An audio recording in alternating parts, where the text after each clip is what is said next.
की ऊंचाई दिया है वो लिख लेंगे, शंकु की ऊंचाई। तो शंकु की जो ऊंचाई है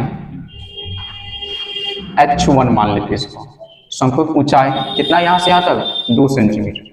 तो 2 सेंटीमीटर। और यहां पर है जो शंकु का व्यास, शंकु का व्यास बराबर बेलन का व्यास, एक ही आधार पर है, शंकु का व्यास और बेलन का व्यास दोनों बराबर है, बेलन का व्यास दोनों बराबर। इसका व्यास दिया कितना है 3 सेंटीमीटर, ठीक है। तो शंकु का त्रिज्या, शंकु का त्रिज्या बराबर बेलन का त्रिज्या। तो शंकु का त्रिज्या बराबर बेलन की त्रिज्या। तो त्रिज्या क्या होता है, व्यास का आधा, आधा करने के लिए 2 से भाग देंगे तो 3/2 सेंटीमीटर आ गया, त्रिज्या निकल गया। हमको दोनों शंकु की ऊंचाई दिया हो, अब यहां से बेलन का ऊंचाई निकालना है। बेलन की ऊंचाई,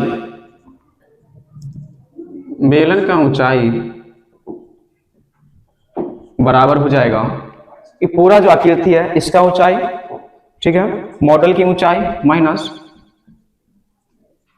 मॉडल की ऊंचाई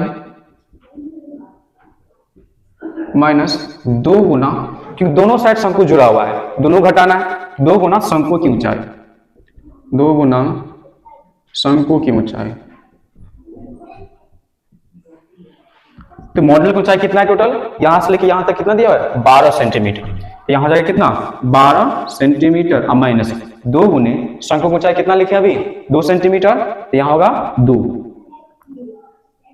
तो 12 का 12 माइनस 2 दूनी 4, तो 12 में से 4 गया तो 8 सेंटीमीटर उनकी आ गया। अब इसका आयतन निकालें, तो मॉडल का आयतन, मॉडल, मॉडल का आयतन कितना इसमें हवा भराएगा, इसके लिए बेलन का आयतन, बेलन का आयतन प्लस 2 शंकु है, तो एक शंकु का आयतन निकाल के 2 से गुना कर देंगे तो निकल जाएगा, प्लस 2 गुने शंकु का आयतन, 2 गुने शंकु का आयतन। तो बेलन का आयतन क्या होता है पाई आर स्क्वायर एच होता है, प्लस 2 गुना शंकु का आयतन कितना होता है 1/3 pi r square h, 1/3 pi r square h. दोनों में से पाई आर स्क्वायर को मन निकाल लेते हैं साइड में, पाई आर स्क्वायर एच इंटू, लेकिन ऊंचाई दोनों अलग रहे तो शंकु की ऊंचाई क्या मान है h1 और इसको h2, बेलन की ऊंचाई को h2 लेके चलो, तो h1 बाहर नहीं आएगा, h2 प्लस h1, और यहां पर 1/3 है, 2/3 भी अंदर में रहेगा,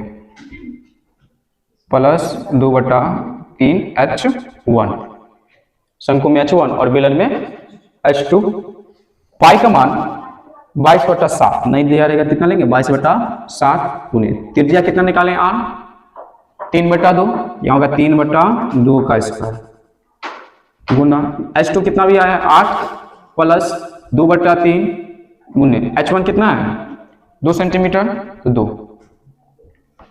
हल करते हैं यहाँ पर, तो 22/7 गुने 3 के स्क्वायर 9 और 2 के स्क्वायर 4, तो यहाँ होगा 9/4 गुना 8 के नीचे कुछ नहीं तो 1 डिग्री, क्योंकि 1 से भाग गुना करने पर कोई अंतर नहीं आएगा, इसको ना करने 2 दूनी 4, तो यहाँ जाएगा 4/3,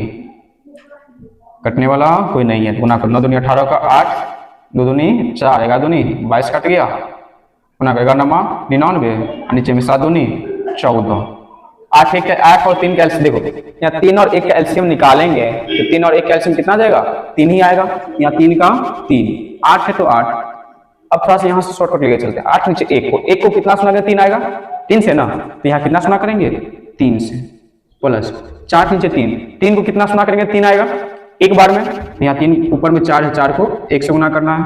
तो 99/14 इंटू 8 का 24 प्लस 4, तो 24 4 कितना हो गया 28, 99/14 गुना 24 में 4 जोड़ेंगे तो 28/3। 14 दूनी कितना 28 कट गया, 3 से काटेंगे तो 33 या 99, तो बाकी रह गया 33 × 2, तो 33 में कितना 66 66 सेंटीमीटर क्यूब आ गया उनका इसका आयतन।